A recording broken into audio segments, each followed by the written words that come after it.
Here we go. All right, so thank you all for joining. It is 421 actually. My name is Diana Aguilar. I am here in our YWCA Yakima office, and I am happy to have you guys here with us as we have this conversation today about how do we as adults, trusted adults, caregivers, parents, educators, friends, neighbors, have a conversation to the people that we love in our lives, especially our young people. Again, I just want to start us off. It's going to be quite an interesting topic, and I hope for some of us we get to take some takeaways home, as well as being able to share them with again, people that you love, as well as our young persons that live in our community, that are part of your household, that are part of your peer group, etc., etc., etc. So just a quick disclaimer for those that are seeking a presentation in Spanish. I unfortunately will only be doing this session right now in English. So if you like to send an email or put on the chat or as a question that you'd like to learn more about this topic in Spanish, I'd be happy to talk to you if we need to set a one-on-one or simply come into our office to talk to us. This session, again, is through a webinar series, so it will be recorded and we will post it up to our YouTube channel. So make sure that you like the video, but you also can subscribe to our YouTube channel so you can see other videos that we have with really great information. So before that, on this first page, hopefully you are seeing it on the live. I'm just verifying really quickly that it is showing on here.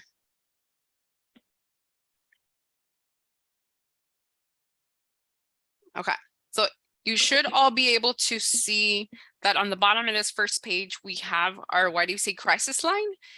And that one is made available to you 24/7. So if you need to access an advocate, a supportive adult, you can absolutely call us through the 509-248-7796, or you can email myself. I am the facilitator.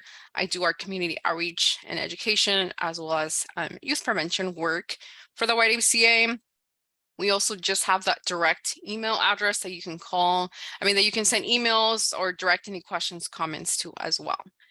So getting into topic, my mission or my idea is that I envision this world to have everyone experience healthy, respectful, kind, and safe relationships. How are we going to do that? You may ask me by talking about it. So with everyone, really, everyone who needs to hear this conversation, because in all honesty, 100% of you guys are involved in relationships, even if it's through our family or peers, our friendships, or of course, our romantic relationships. There's an expectation that we all deserve and hopefully thrive to be in healthy relationships. So we start here by talking about it and exploring, getting ourselves equipped with what we should be aware of and how we can help someone who may be unhealthy and help them to create healthy behaviors in their lives and those around them. So let's begin this conversation. Don't worry, you don't have to have, or you don't have to be an expert, right, in this field to have all the answers. Although I will say parents are experts, of course, because we have our own experiences. Individuals are also experts, but again, you don't have to feel like you need to have every answer there available to you. Know that you can also talk to other adults that can very well help you. So let's not wait and continue. So if you are, again, having any questions, comments, concerns, feel free to reach our crisis line, or you can send any direct emails. If you are on the webinar link, the chat feature is open, as well as a Q&A, and I am checking our Facebook Live. So if that's something that you also want to direct a comment or a question, I will very much be looking at that as well. So let's further on continue to today. So talking about relationships can be challenging. We know that, but it's important to do so. It starts with recognizing what kind of relationships you're in. If they're friendships, romantic, family, with peers, they're all important. And they're honestly a large part of what makes us who we are, and really what helps us create a better life day to day. Because us humans are built with connection, so we need that connection. That means we need relationships to continue on with our day-to-day lives. What are some true facts that I want to make sure that we make known as to why this topic is so important for anyone who is among young people or really your loved ones that you might have some concerns with? So nationally, we know young women at the age of between the ages of 16 and 24 are 3 times more at risk of experiencing some form of sexual, physical abuse in their intimate relationships. We also do know that young people are at an enormous risk for interpersonal violence. Dating violence is not only dangerous, but devastating to a young person's emotional health and safety.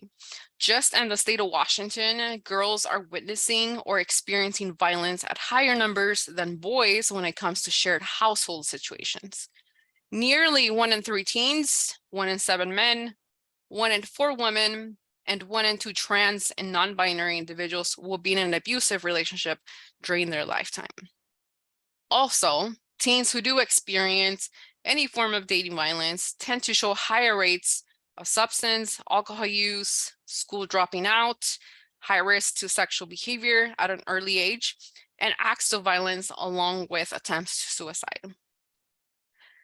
Overall, teen reports report at a higher number of abusive behaviors when dating from school referrals that are then noted for counselors. And this is a true fact nationwide. I couldn't tell you the exact percentage statewide because again, these are messages that are come forward for national statistics. So yeah, true facts. I base off a lot of statistics, and I think it's important to show those numbers because they are real and valid. Again, they're not capturing the entire big picture, but they are letting us know that this kind of harm amongst young people is absolutely occurring. Okay, so why am I here, and what content, right, we get to bring for young people, but really for anyone who wants to listen and learn a little more. So we facilitate a lot of the information for young people ages between 11 up to 24 as part of being in this national leader campaign with One Love, Love is Respect, and the National Domestic Violence Hotline, where the idea is to provide as much education for young people about relationship health, get the chance to equip them as how they can identify those unhealthy signs, unhealthy behaviors, how they can avoid, so just prevent, intervene, any form of harm, and learn to love better in all of their relationships. So everyone around them, that way they can identify that just not just with romantic partners, but also with friends and family and peers. The goal is that we can all improve that because 100% of us are in relationships already. So let's jump on with parent discussion. I know as an educator that youth want and crave our connection and support. And I asked you, are there some questions that you have asked the youth before, such as, have you ever asked them how things are going? Or have you ever asked them how their day is going? What new things did they do during the day?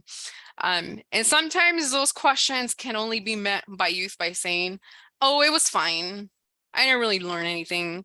And then they stare down their phone and kind of walk away. That can be a little discouraging, right? Because you want to start those questions and have an open-ended discussion where maybe something else comes forward. What are some questions that perhaps I can encourage you to ask are something that we want to discuss in today's conversation? Again, relationship harm is happening. Young people are seeking as adults to listen without any judgment. Young people want us to understand and respond, as well as learn how they can respond to those warning signs when someone may cause them harm or could already be causing them harm. Yes, it's okay to be worried, but it starts with simply asking that question. There was a national study of adolescent dating relationship and parenting that determined positive parenting contributed to significant adolescent being less tolerant to unhealthy and abusive relationship behaviors. So that's the meaning of us being listening without judgment, staying connected, and potentially have that space where we can ask those questions. Again, young people are still learning what makes a good relationship, not a very good relationship, or oftentimes learning what does abuse look like. And I think us adults are still learning that too. So again, we are worried, but we don't need to feel like we have to have all those answers. We have experiences and we have those questions that are available to us for asking. So that's where it all begins, starting in with that first question. So today I want to make sure I can give you some of those tools.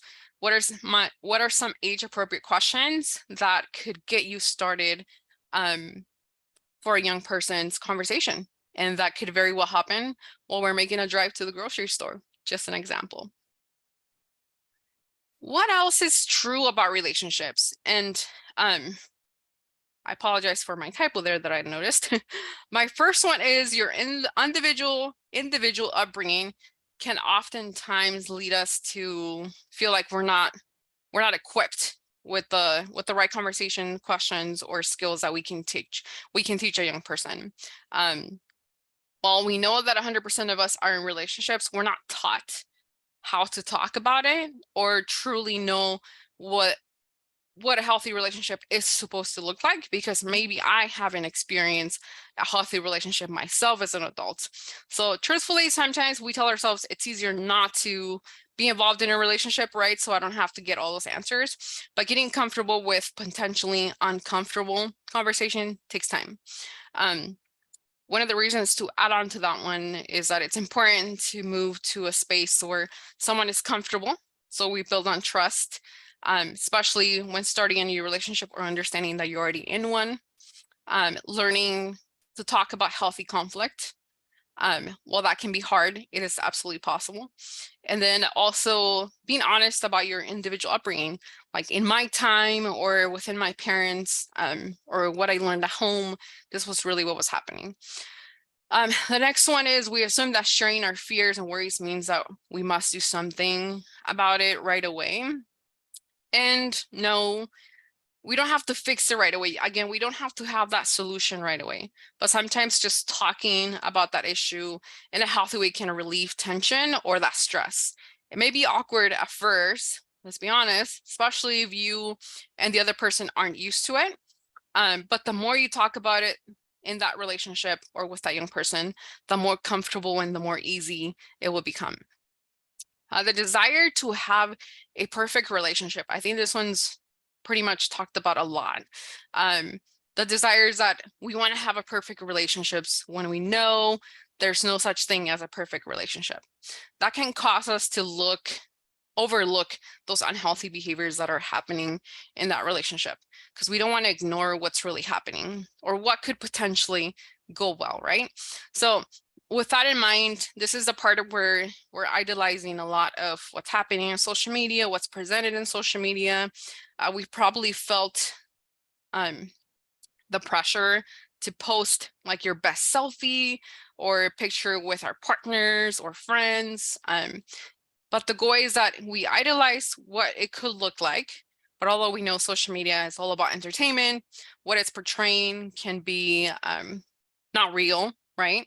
Because a lot of those relationships, excuse me, on social media are often not real and are really presented just for entertainment. So let's normalize what a relationship could look like in TV, right? As what we have seen so far, but what we want it to be visioned and look like in real life, meaning in your own relationships, right? And normalizing that without judgment. A lot to dig in right at the beginning. What else do we know with relationship connection?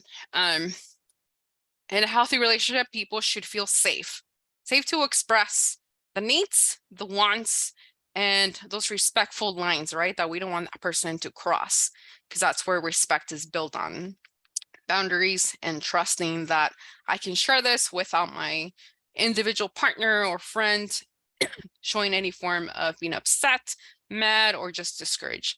And And I want to pose this question to you all. When we think of the term relationship harm, we usually spot on think about physical violence or sexual violence or someone pushing and shoving someone, right?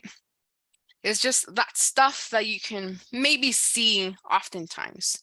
But really, when I want you guys to learn about relationship harm across all age groups, especially with young people, is that it's a lot of the settled behaviors that are not happening just at once. And that over time can gradually become very unhealthy and then can be without intent to be abusive.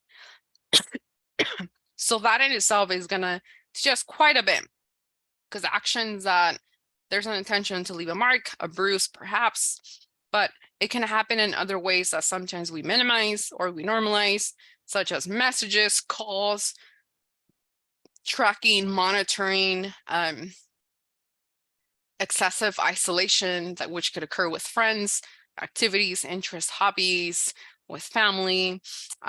These are things that can be settled without actually being visibly seen by public, right? Or those people around you. Over the years, we have also seen that about 33% of teenage dating abuse victims ever tell anyone really about what's happened. 57% of teens will often know someone who has been physically, sexually, or verbally abusive in dating relationships and not really have known how to help them or who to reach out to or how to make that connection so that person can be safe. We know dating abuse again is happening. We know the effects can extend across age groups, but we have to understand that yes, it's absolutely a health concern and it's affecting a lot of our young people as well as those around us, those young people, so family, anyone around their groups. Other form of relationship connection. Why can it be difficult to recognize when people in our lives are doing those unhealthy things?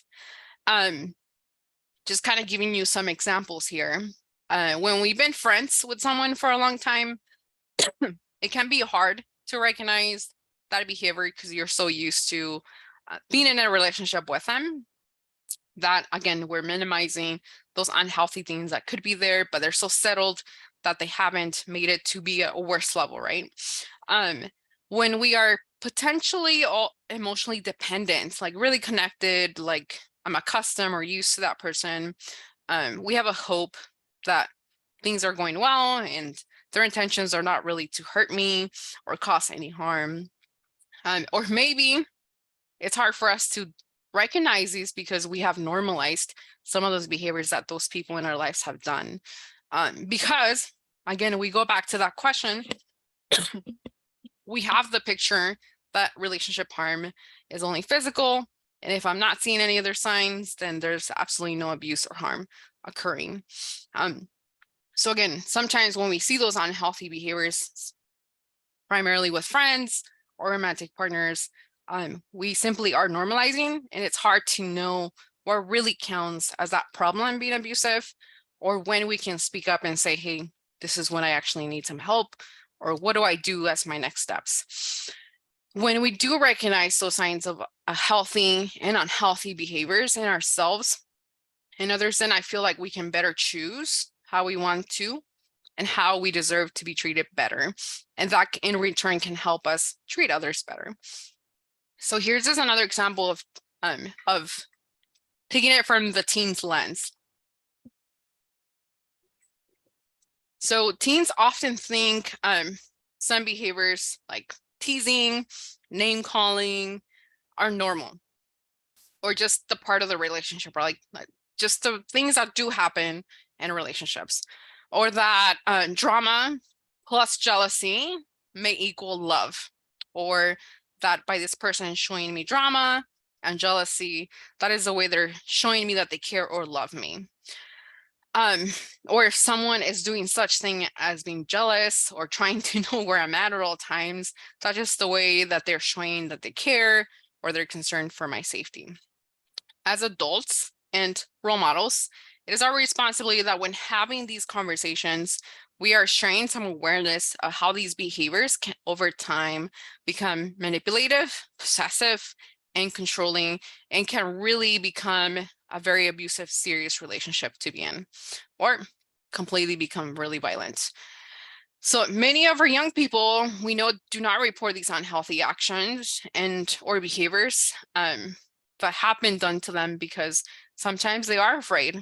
I know even us as adults can be afraid to tell someone because we may feel like not believed, or we're feeling guilty or ashamed that I've allowed this other person to cause harm, or I'm not understanding why this person has acted in this way. No matter what um that was, we all need to know that a person has made a choice to treat you that way, and no one deserves that.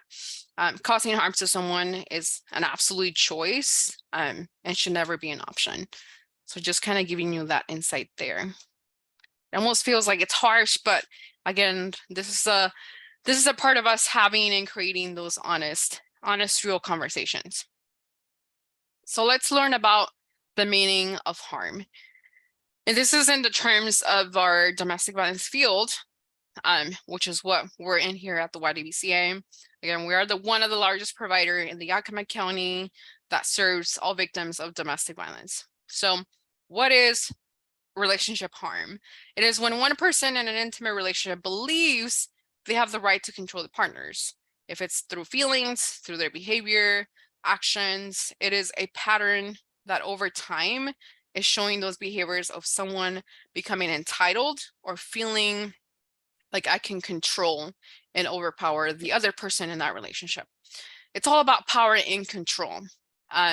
Disregarding the context, we have to understand the intent of that choice that was made, and what was the effect if it was short or long term.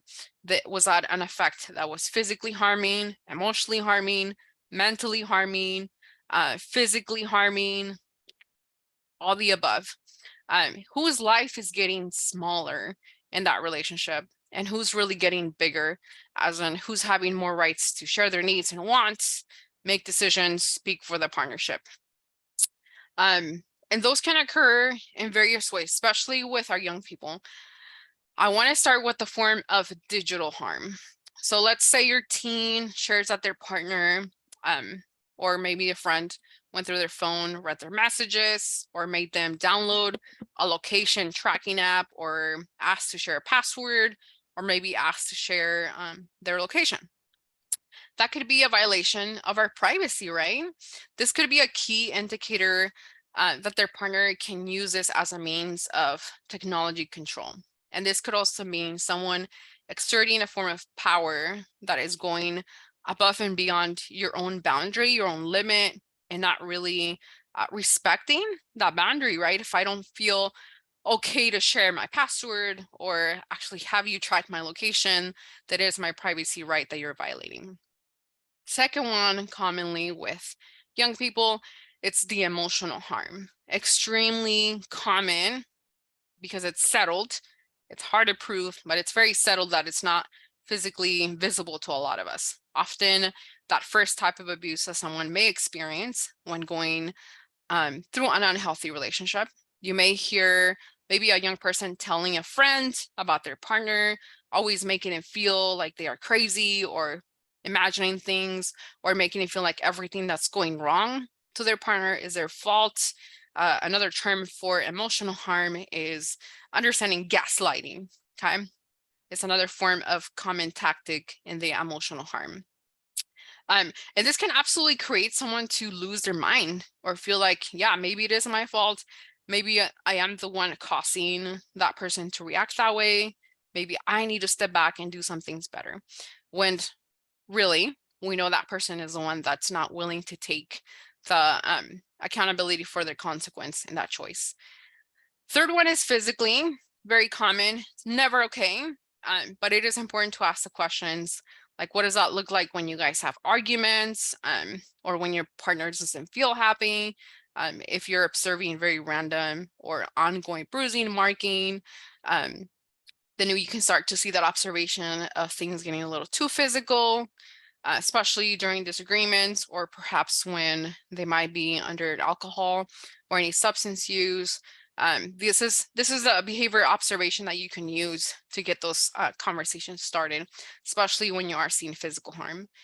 Sexual abuse is the form of coercion into sexual contact or interactions that are extremely damaging for someone, such as ignoring consent, ignoring the fact that I said no, and you proceeded to do the act when I had said no. Again, it's that form of refusing to use contraception against pregnancy or, HIV or AIDS in that form. Can be that sabotaging, really not giving you that option of your own body protection, such as birth control and or Plan B or other contraceptive methods. And then the next one that I want to talk about is financial. Very lesser known to be talked about amongst young people. This is when someone is making that attempt to control or limit someone's finances. This can look differently across young people, but I wanted to give you some examples of what that could entail. This could be someone that's depending on the other individual's finance, or feel like they have to be the one paying for the movies or dinner every time they go out. This could be the partner that is constantly asking to borrow money and never actually pays back that money. This could be the partner that is expecting you to have those funds for you at all times when needed. It could look different across our college students as well. It could show up when someone might encourage you to not go to work or pressure you into skipping out of class, especially if you're paying tuition for that class, right? Or again, sabotaging you of actually making employment space where you can lose that opportunity for employment funds. So again, very different across a high school student. That's gonna vary if that student has allowance or has any way of getting some finance, if they have like a part-time job and that sort of thing. Okay, so before I jump on to this next information slide, I'm gonna check real quick to see if we have any questions, any comments, something that strikes our attention, and we want to bring that to our chat at all. So this will be a good space to give any of those questions. Okay, thank you for those that are joining me on Facebook Live. So navigating this conversation is hard, and I'm going to applaud you if you have started these conversations. It's never too late, but it has to happen as soon as you can. Because again, a lot of our young people are already in relationships, so this conversation needs to begin at some point. And again, you have the right to be scared and worried about what that may look like, but the goal is that we have a starting point. So I want to encourage first, making sure that we're providing this before we get into those questions that you can bring to attention to that young person. I want you to be as supportive as possible. We're trying to not guilt someone for talking to you. We want to validate their feelings, their emotions. We want to create that safe space that they can feel comfortable talking to you and know that you're there just listening without judgment, and know that they can trust you further on for more conversations. You want to believe them. We need to be believed that I'm sharing you a very hard topic or a hard event that happened between me and my partner or my peers or my friends. I have to have the sense that you're going to believe what I'm sharing. I want to focus on the adult side, is that I need you to focus on those behaviors that are unhealthy and alarming. You're going to find some good flags, right? Some good behaviors that a young person may share, and that's great. Validate those feelings, and we're going to be grateful that there's healthy things happening in that relationship. But again, when we begin this conversation about unhealthy relationships, you want to focus on the unhealthy behaviors. What are some things that you have noticed over time? What are some of your concerns? You're not gonna share that other person's name that's involved in those behaviors, but you definitely want to share, I've noticed these things happened a lot. These are my concerns. Let's talk about them. And then talk about their safety. We want to be supportive. So if they have expressed a form of fear of breaking up, or a fear of navigating that breakup, or a fear of coming forward to their partner, letting them know that this is not going too well for them, then you want to talk about those safety steps. And you can absolutely decide on that together. Of course, giving them that empowerment to make that choice on their own. We stay present, connected, if it's through a text, whatever means of communication you have with that young person, I'm going to encourage you to keep that going.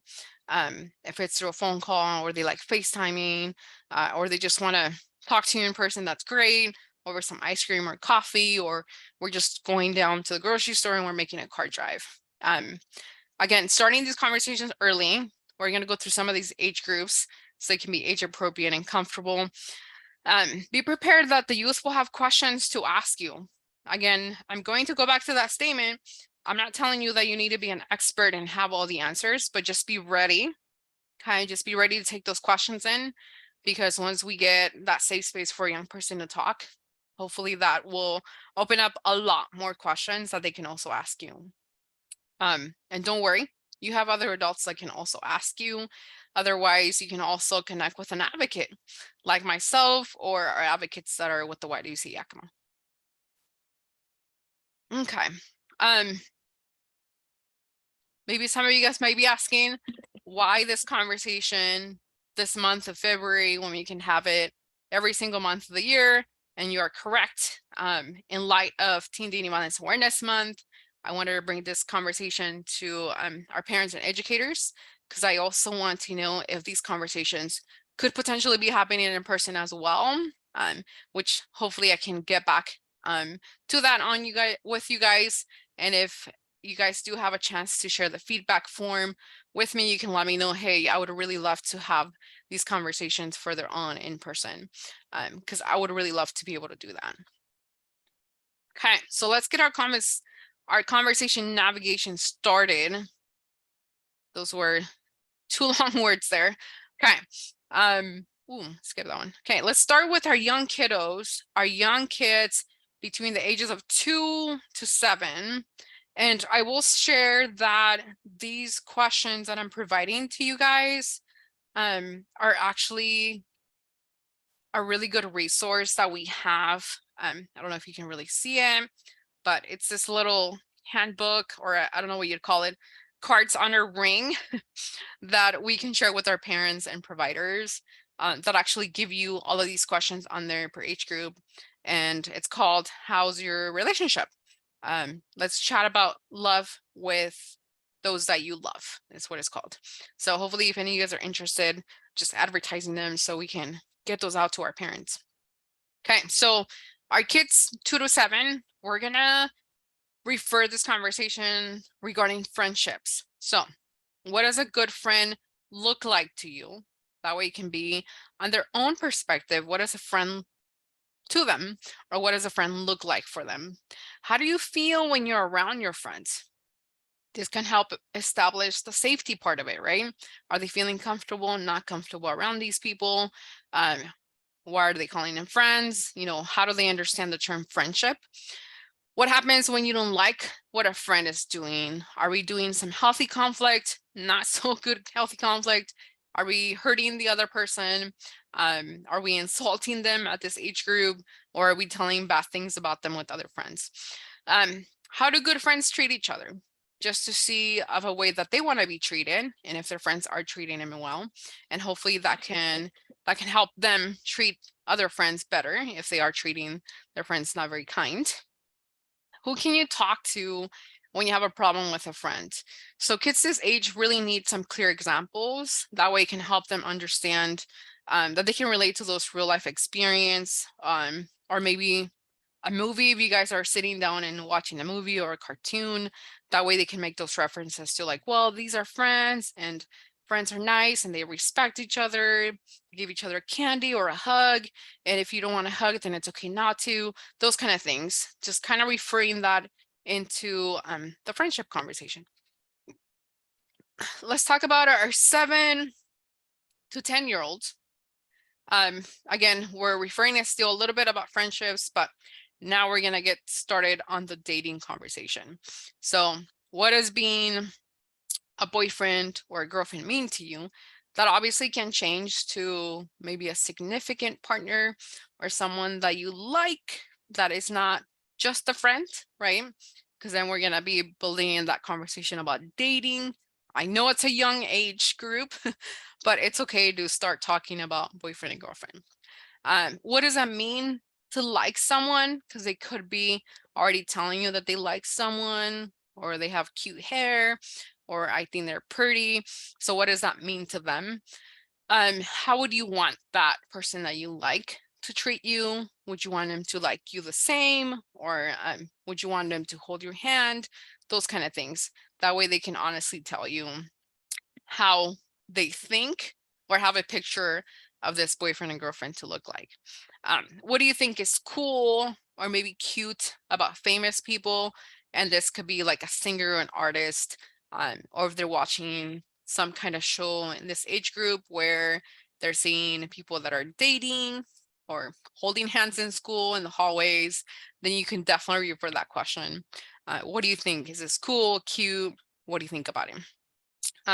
Is there anything else about relationships that you would like to ask me? Now that we're talking about it, I'm going to have that open-ended question that can spark a little more conversation. In this age group, we answer questions honestly, and let them know that they can ask you really anything else after that. Of course, in appropriate like doses. You don't want to do that right in one discussion, but give yourself that space to do that with that young person. Let's go into our close to middle school age groups. Again, the goal is that we get those conversations started early. With our young people, we're starting them about friendships, building onto that to people that we like. And then we get into our tweens, our age groups 10 to 14, where we officially begin talking about dating, romantic relationships. Because this is where we start building a lot more social relationships within our peers.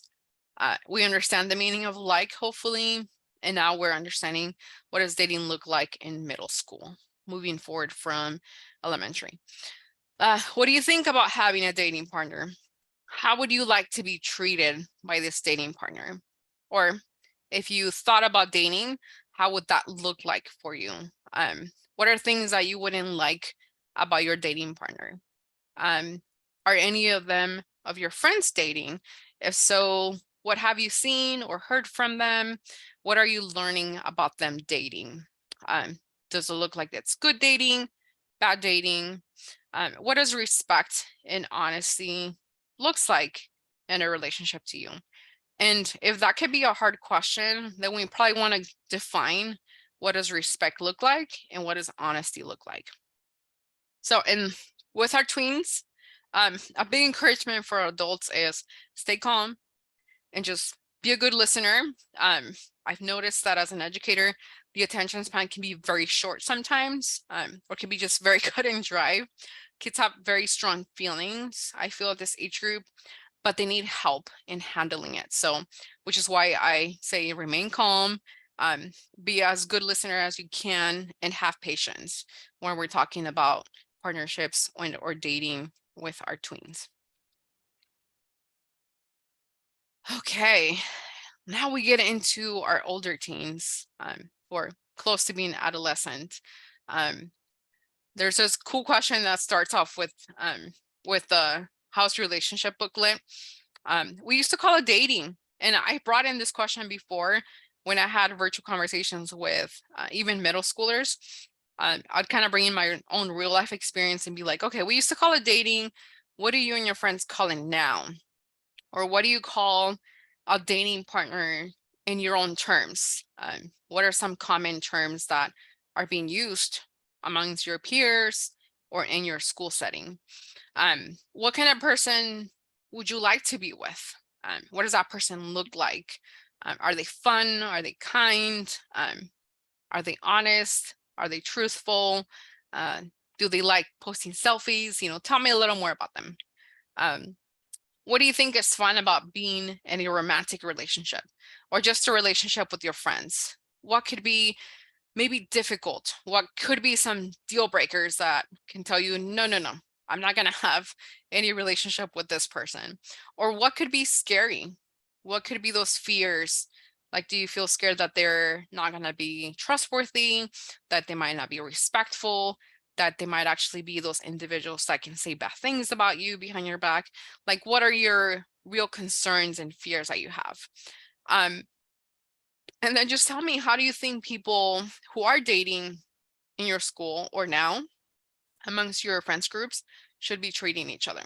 Have these conversations in a car ride, they're coming back from school, or you're picking them up from practice, going to the grocery store. Um, Maybe you want to run together. Just simply being able to provide that eye contact with them is really going to make them feel like this is serious and I'm being listened to. And it's age appropriate because I can be honest and just real about it. Because I think this age group is great to even share your own life dating experiences. So I would take absolute advantage of that. And of course, provide that in a safe space that might not feel embarrassing for them or may kind of push them away and not want to approach you again. So that's why I offered maybe the car ride or running, or if you go out and get coffee and sit at a coffee station, then that could also work. Okay. So those were pretty brief ones. Other ones that we've added also with parents is, especially with our adolescents or older teens, you don't seem like yourself these days. Are things okay?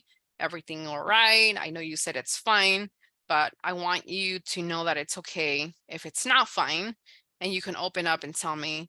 That way we can safely talk about it. How does your partner or friend make you feel?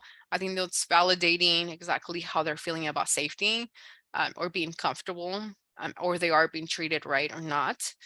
Another conversation question can be, I've noticed that such and such person tends to text you a lot, maybe when we're having dinner or when you're coming from school, or I've noticed that there's a lot of texts even during your school classes, often calling you a little too late on school nights.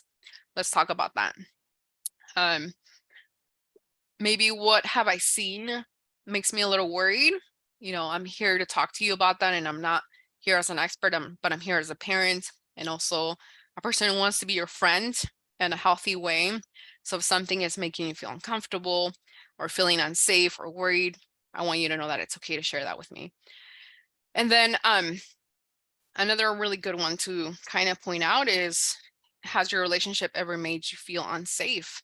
Have you ever felt some form of fear of letting this relationship go? So going into that, navigating those breakups or those endings, which I'm not going to assume, but a lot of us have absolutely gone through that. So it's pretty honest to just ask, how is this making you feel? And if we are having some fears of breaking up, let's talk more about that. Okay, social media and beyond is another really important topic. Because again, we get to idolize healthy relationships as to what is showing in our social media, TV, entertainment, songs, lyrics, you name it. But we know it's often not meant to be real. It's personating what could be a good relationship, but in reality it tends to be not a real relationship. So understanding that it's not always real. What you see on TV, what you're hearing on songs, there's an intention to it. And it's not always the intention to have healthy relationships. As part of a social media measure, be careful what we're doing, right? What we're posting on social media, who we're sharing it to, because once it's on social media, it's completely permanent. So as a safety measure, know exactly what we're posting before it's being sent or posted or shared, any of that. Keep a healthy balance online, because I know maybe some of us could be dating or talking to people online, but boundaries are essential to put that limit. to have that individual not cross the line where I'm feeling uncomfortable and unsafe. So boundaries are absolutely a way to control your privacy settings, your location setting, and who I really want to talk to on social media. So going on to the next one, those privacy settings.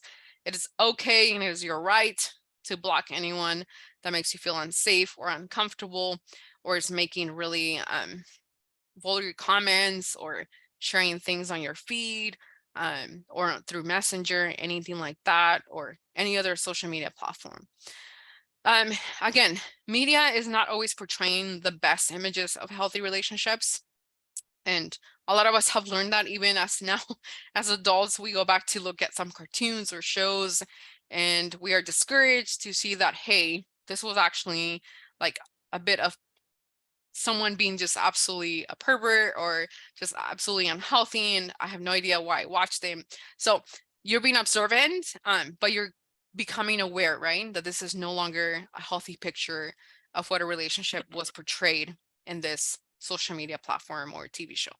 And then also acknowledging that there could also be consequences when we're in social media and beyond, meaning online dating. Such as sending explicit photos or videos or sharing them without the other person's consent, can have those post consequences, especially we as minors can have those legal consequences of other potential things that can get us into a lot of trouble. So as parents, adults, and providers, just make sure that we get informed with those social media sharing laws that our state of Washington may have, or be in contact with our juvenile corrections detention center or someone in probation that can help you guide you through that process.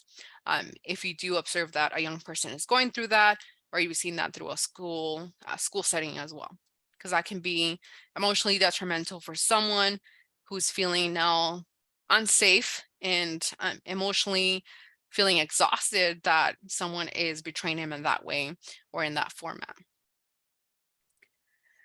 Okay, I jumped on now to our adults, because we do have our adults that are experiencing these unhealthy relationships. So it looks very similar to our older teens, but this is again over the age of 18. Again, anything that they like to ask you about relationships, we want to be honest and real. We want to ask them, what does it mean to be in a relationship that's romantic, that's serious? Some things that have changed. What have you observed? What are things that you've liked? I know this one kind of does a reference to our middle school, but we're going to try to ignore what's on that page. So again, we're asking those really open-ended questions and talking about real life events that perhaps you went through in your own relationships as an adult. So we kind of get grounded into what's happening now. Maybe I talk about my marriage, or I share about my past unhealthy relationships that I had going into my college years or right out of high school. Okay. Some really key indicators before I get close to the end of today's conversation. One of the biggest thing that comes to mind, and I apologize for the Facebook Live. I know it's kind of covering up a little bit on the first one, but a person who's sharing and disclosing that there's fear of breaking up or ending that relationship with someone is often my first unhealthy flag that can be an indicator for me to start this conversation, because you're going to notice that perhaps they did have these concerns before, but were afraid to come forward and share them. And now they're having to feel threatened that if they do leave their partner, they could harm themselves, or their friends can be harmed, or they feel like no one else is going to love them like that partner did, or they won't find someone like that partner because now we have been emotionally dependent on them. Or I just feel afraid how they can react in a very abusive or violent way if I do end up breaking up. So being able to be the guide for navigating that breakup is going to be crucial. And there's absolutely some really good guides as far as creating a safe plan when someone does break up, because we know those can be emotionally hurtful and it could take time for us to heal through that loss of the other person that was with us. My second one on the list is you're noticing your partner's is being put down in front of others, either with name calling or making it feel less because of what they're wearing, how they're dressed, how they're presenting themselves to others, or perhaps because they're too much on their phone, like they're forgetting the fact that they're spending time with friends at that time. You're seeing extreme insecurities. They're asking a lot of questions. Am I good enough? Am I beautiful? Do I have a good body? Do I deserve to be loved by someone? Those insecurities that can create that self-image concern, or just the absolute feeling of not deserving a good relationship. Constantly being worried if I'm not answering and texting back, the other person might react angry or be upset with me, or if I left them read through a message on social media platform, then they might feel like I'm ignoring them or don't want to be around them, or I'm choosing not to have a relationship with them. So constantly worried about making sure that the other person's needs are met before your own. You're feeling and noticing that this young person is checking on their phones and emails constantly, and or providing permission so the other partner can also do the same, or they've made a message or through a call and said, yeah, I was asked to share my password and my partner told me if I didn't, it's because I didn't love him or I didn't want to prove to them that they can trust me. So things to just kind of notice over time if they are becoming more aware, like you can see them a lot more. They've easily or gradually have isolated from friends, family, or just their ongoing support circles. That could be activities, a club, sports, or going out on Saturdays with friends to watch movies, or just hanging out with him and playing poker, pool, Minecraft. I mean, you can so name that.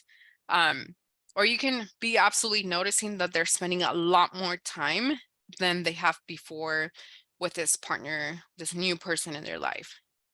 And that could also show you they're isolating from something else that has always been part of their life, such as activities or sports, or spending time with family. False accusations. So again, you have a person that's worried about meeting the needs and wants of the others.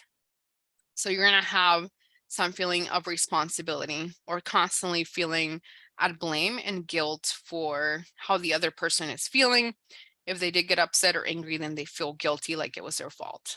And then you can also observe someone constantly feeling like they have to be checking in with the other person. Or, for example, I had a friend that always had to send pictures to her partner of where she was at. That way, her constant feeling of checking in was, hey, I'm here with the person and so that I said, or I was here at that location. That way you can trust me and know that I wasn't lying to you. Constantly feeling like you have to text back right away, call back right away. Just that absolutely feeling of tied down, right? Like you're already in this commitment that you don't want to make this person angry. But again, it's not okay if it's getting to a point where you're constantly checking in or constantly being monitored by that person. If you are seeing some unexplained injuries or marks, be absolutely observant for any form of physical harm. Or if you're noticing that the person is making different excuses or reasons why they have those bruising and markings, or why that partner is constantly showing up when they're having an argument to their house without really any permission, or why do they have the feel to share all their passwords with them for them to still know that they like them and want to be with them. Okay. Absolutely not the best list to give in a conversation, but again, these are real valid examples of some of those indicators that we as those trusted adults can be indicating or seeing if something is going unhealthy. Okay, so just kind of finishing up the conversation today, I want to give you some insight of how do you help this person know that they're in an unhealthy relationship. I'll go off list just very quickly. We're going to be observant looking for those signs that we just talked about early. We want to be calm, respectful, and a good listener. So always trying to be in a very positive note, kind of, not thinking about what's happened in our day at work, or, if the night before you had just another terrible night of no sleep, try to be as calm as possible so you can have that positive conversation with that young person. Focus on labeling those behaviors that are concerning or that you've seen and observed over time. That way, that young person can start kind of signaling them on their own and know that, hey, somebody is looking, somebody is seeing what I'm seeing, and this is a good reassurance that maybe it's okay to talk about it. You are not an investigator, right? We're not interrogating. So we want to keep the conversation as friendly as possible with no judgment, not placing blame. We're not guilting them. We're not trying to push them away or have them be withdraw from potentially sharing even more to you. Allow them to make their own decisions. So that means that we want to present some options, right? It can be hard, but this is a form of having them build their own autonomy, empowerment, to gain that power to make their own decisions. Something that in a very unhealthy relationship, a partner can often lose that autonomy to the control of those choices. So I know it can be hard, but we have to allow them to also make the decisions on their own. But if a young person is in that abusive relationship, the last thing you want to do is simply to break up, especially after they've expressed a fear of breaking up. We want them to acknowledge those unhealthy behaviors, and we want to safety plan if that is a choice that they want to make. A young person may really love this partner, really care for them, and wants the best for them, right? Those could be often some reasons why we might not break up with that individual. So we want to be respectful, but we also want them to be aware of what reactions that partner has had before and what it could look like if you do break up with them, or if we don't. Number 8, offer solutions. So we talk about next steps. So that can be if it's visiting a local advocate that can talk to you about domestic violence, or just that partner violence with young people. It could be simply talking to a counselor. If we're already in a school setting, that can be a very safe person to go to because they're already in your school system, or a school counselor for that means. Could be even calling your crisis line or the national hotline or love is respect, some form of another option to have outside of yourself as an adult. And contacting law enforcement as well as creating that safe plan with them, whatever the need is, if it's feeling safe or having an expectation to meet with someone and talk about a safe plan, we can definitely create one with a teacher, a provider, counselor, or a social worker, or potentially with you as a parent. If there is any risk, of course, we know our emergency hotline to call, law enforcement. And I know if we have some mistrust of law, then we can definitely talk to an advocate and kind of go through that process of pros and cons. If there is a risk of imminent harm, if that person has expressed some form of self-harm, then we absolutely want to make that report and get emergency help right away. Expect more conversations, right? If we know we created that safe space, or if this is your first time, I hope you have an expectation that there's going to be so much more future conversations. You don't have to be a professional to have these conversations with them. The most important thing is that you're allowing and giving that space for them to have that, because they are wanting it. They want it, right? There's the word want, and need those conversations. And last one, don't get discouraged if they refuse to talk to you. It's hurtful. It's just kind of a way for you to remind them that when they are ready, like, you're going to be here for them to talk to you. And that no matter what they share, like, you're not a person that's going to punish them, or get them into any trouble for whatever happened to them, that it's not their fault. And that the most important thing is that they can get help. for their situation, whether it's from you or someone that they trust to have this conversation. So don't be discouraged. Okay. Some things to take away if really nothing else struck attention.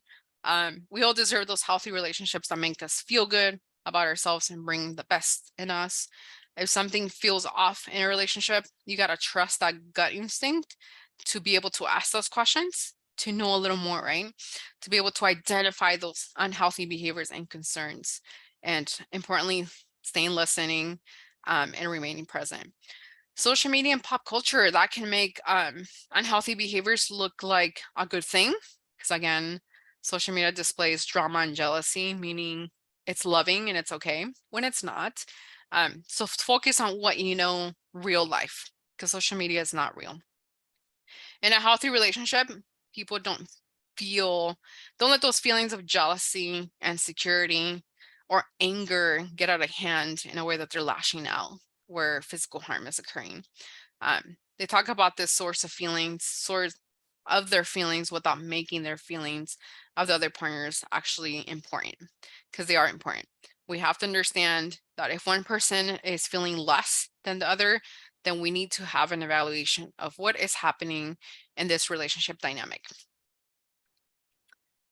All right, so we jump on to the importance of resources, because that is a form of helping someone, letting them know that outside of me or you as a parent, there's other great platforms that they can connect for help.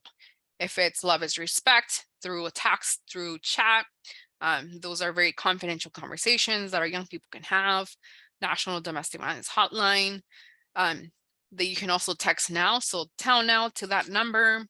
The Trevor Project, which serves a lot of our LGBTQIA plus youth, if that's a platform that's more comfortable. National Youth Crisis Hotline, and the Teen Link is another great resource that you can also call for free. And of course, if a means of connection could be through our program here in the Lower Valley, we can also make that connection with you as well. Other tools, and for some of these handouts to be shared to you, I'm going to ask that you send me an email or send our YWCA Yakima an email through Facebook or through our main homepage. That way I can be as resourceful as possible to share the one-pagers or a few of our little packets that we have created for young people and for parents to take, such as a discussion guide, 10 ways to show your relationship is healthy. Are you in a friendship that is healthy? Positive, healthy ways to handle conflict. And the last one is the 6 most common relationship green flags to look in a healthy relationship. So I'd be happy to hand some of these handouts to you or email them, fax, whatever that looks like for you. Just make sure to send me an email and I'll have my information here at the end. All right. Well, thank you all so much for being here. Again, I apologize for the technical issues that we had at the beginning, but here is my email address on the bottom, our 24/7 crisis hotline, our Drake homepage website that you can go to, www.ywcayakima.org, and or my direct office number that you just want to connect back with me. I will most certainly be available.